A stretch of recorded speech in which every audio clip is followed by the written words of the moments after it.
A very good morning. You're watching NewsX and I'm Shivani Singh. Russian President Vladimir Putin is in New Delhi for summit talks with Prime Minister Narendra Modi, aiming to boost trade and deepen ties. This is Putin's first India visit in 4 years. During his visit, the Russian president will also attend the 23rd India-Russia Annual Summit with Prime Minister Modi. With many key aspects in focus, let's in fact take a closer look at the oil trade between the two countries. India-Russia oil trade is estimated to be under 1% of India's imports, just 1 lakh barrels per day, dwarfed by the Middle Eastern suppliers. Russia was a marginal player, overshadowed by stable long-term contracts with Saudi Arabia, Iraq and the UAE. Russia's full-scale invasion triggered sweeping Western sanctions. Moscow, desperate for revenue, pivots sharply to Asia with deep discounts on Urals crude, luring cost-conscious Indian refiners who see an opportunity amid skyrocketing global prices.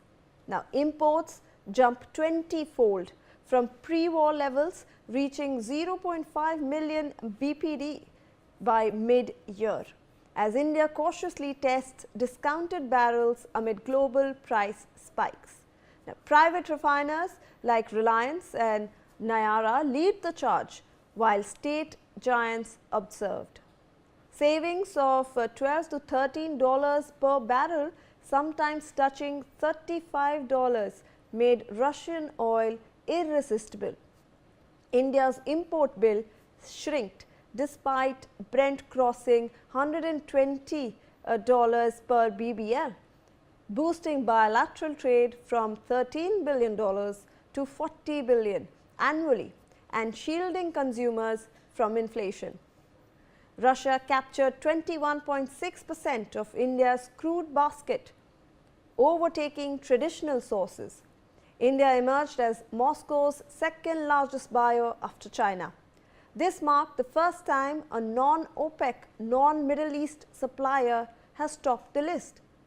Volumes hit 1.85 million BPD on average, and Russia's shares climbs to 35.9%, with India absorbing 40% of Russia's seaborne exports, saving $2.7 billion versus Iraqi alternatives.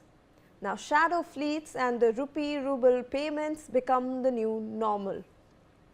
Oil drives bilateral trade to a record $65.7 billion. India quietly replaced the EU as the top purchaser of Russian crude, with Urals compromising 79% of flows and refined product exports to Europe, adding lucrative margins. Imports stabilized at $52.73 billion in value, while holding a 35.8% market share. Energy ties solidify into strategic partnership, though quiet Western pressure and narrowing discounts start raising eyebrows in New Delhi. The June imports peaked at 2 to 2.2 million BPD amid Iran-Israel tensions, surpassing Saudi and Iraq combined. US supplies rise in a diversification display as Indian refineries actually sense geopolitical headwinds gathering on the horizon. Then comes the Trump administration slapping a 25% penal duty on countries buying Russian oil, layered atop existing reciprocal tariffs directly targeting the $86 billion in US-India trade to curb Moscow's war funding. India calls it economic coercion. Imports already dipped in 8 out of 10 months versus 2024, bringing it down to 10.1% year-on-year in H1. Structural realignment begins with Russia's share easing to 35% as refiners proactively scout alternatives. Fresh US sanctions hit Rosneft, Lukoil and dozens of shadow fleet vessels. October sees a pre-deadline rush to 2.5 billion euros. But post-November 21, bank scrutiny and payment freezes halt most deals. Volumes surged to 1.855 million BPD, a 5-month high, as refiners frantically stockpile ahead of the deadline. Yet December is immediately projected at just 6 lakh to 6 lakh 50,000 BPD, the lowest in nearly 3 years. September 2025 already showed a 29% value and 17% volume drop versus 2024.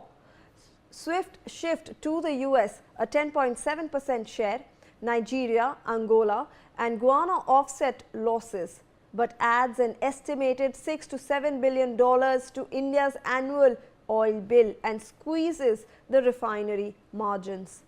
India nets roughly $17 billion in total discounts in 2022, a massive windfall for energy security.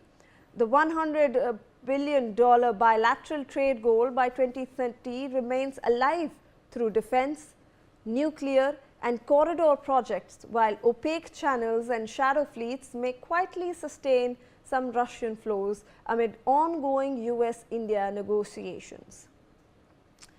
Well, taking this discussion forward, I am joined on the broadcast by Wing Commander retired Praful Bakshi, who is a former Indian Air Force officer, and he was also the former spokesperson of the MOD. Gautam Mukherjee, senior journalist, Bipin Sharma, who is also a senior journalist. I thank you all for joining us on the broadcast. Very good morning to you. We are looking at a very historic day going forward, starting right now, when President Putin and Prime Minister Narendra Modi are set to discuss all those various agreements that are on the table. But if I could go across to Wing Commander Praful Bakshi first. Sir, defense forms the crux. It's gathering the spotlight since the past few weeks about what India and Russia are going to deal in. There are a lot of probabilities. We're talking about Su-57s, we're talking about S-500s, we're talking about technology transfer. How are you looking at these defense deals, the significance, the importance of it all? Shivani, good morning and thank you very much. As we have been discussing earlier, there is no doubt that this is a very, very important visit, annual visit, and we look forward to it. A lot of bonhomie, a lot of, backslapping, etc. And body language, everything has been talked about. But let me come to the fact. The fact is that India is very serious. When we meet Russians, it is major 80 to 90% of defense we always talk of. Why? Because that is an urgent need. Somewhere down the line for the last 80 years, we missed out on the indigenization processes. So our demands in defense are very high. And that is what Russia knows. But Russia is not taking advantage of it. Russia knows our weakness. And the greatness of the whole thing is that Russia stood by us. He stood by us in difficult times and always been with us. So as a friend who knows your needs and fulfills it, as far as I'm concerned, to the present standard, yeah, he's a friend. But there are a lot of needs we have. Yes, we have trade exchange programs. Oil and energy is top of our mind because to oppose the tariffs. But the defense thing which you are talking of, 257, S-500, 400, of course, they have, the technical experts have said that India, they are not ready to supply S-500 at the moment. And India has to absorb more S-400 Squadrons and also the advanced Bramos missile. The advanced Bramos missile with increased range. And Russia has acknowledged that it is India's effort which has made them develop the Bramos. And this time, the percentage of equipment in Bramos will increase tremendously to 85%. And that is what is very heartening to realize. But something more which has not caught anybody's eyes, they are exchanging labor program also. The labor exchange, the youth exchange program and labor and technical experts exchange, that will go a very long way in strengthening our friendship. We have been talking of a lot of things, but in agriculture field, medicine, etc. is all right. But this labor thing will make sure, will bring our eyes on the new horizon, that our labor force will go and settle there, learn the technology, bring home the technology. And it is not only a low-level labor, it will be high-level experts too, and IIT students, etc. They all will be involved in this. This aspect, I, give a lot of importance besides defense. And so, and there will be a lot of changes in our policies, especially in our doctrines. When we are going to the nuclear submarine, which Russia already has given us Akula class on, of course, these they have given us.